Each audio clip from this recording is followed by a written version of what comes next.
എന്റെ പൊന്നു സിദ്ധുവേ, ഇവന്റെ കൂടെ എന്തൊക്കെ പരിപാടി ചെയ്തിട്ടുണ്ടോ അതൊക്കെ പൊട്ടിപ്പൊളിഞ്ഞ് പാളീസ് ആയിട്ടേ ഉള്ളൂ.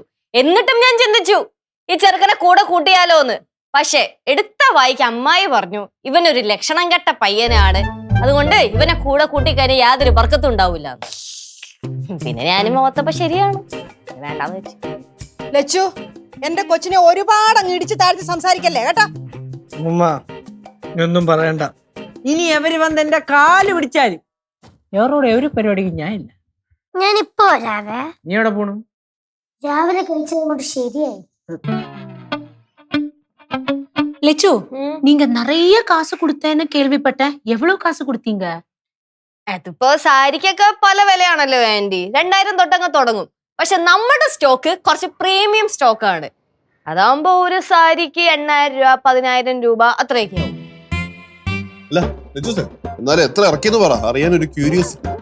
ഞാനൊരു 1 ലക്ഷം രൂപ ഇട്ടു. പിന്നെ അമ്മായി ഒരു 1 അടുപ്പിച്ചിട്ടിട്ടുണ്ട്. അമ്മായി പക്ഷെ വേറൊരു ഫ്രണ്ടിനെ ഇത് കടം മേടിച്ചതാട്ടോ. 2 ലക്ഷം രൂപയെ വാ പൊളിക്കണ്ട, ലക്ഷങ്ങൾ എറിഞ്ഞ് ലക്ഷങ്ങൾ കൊയ്യുക, അതാണ് ഞങ്ങളുടെ പോളിസി.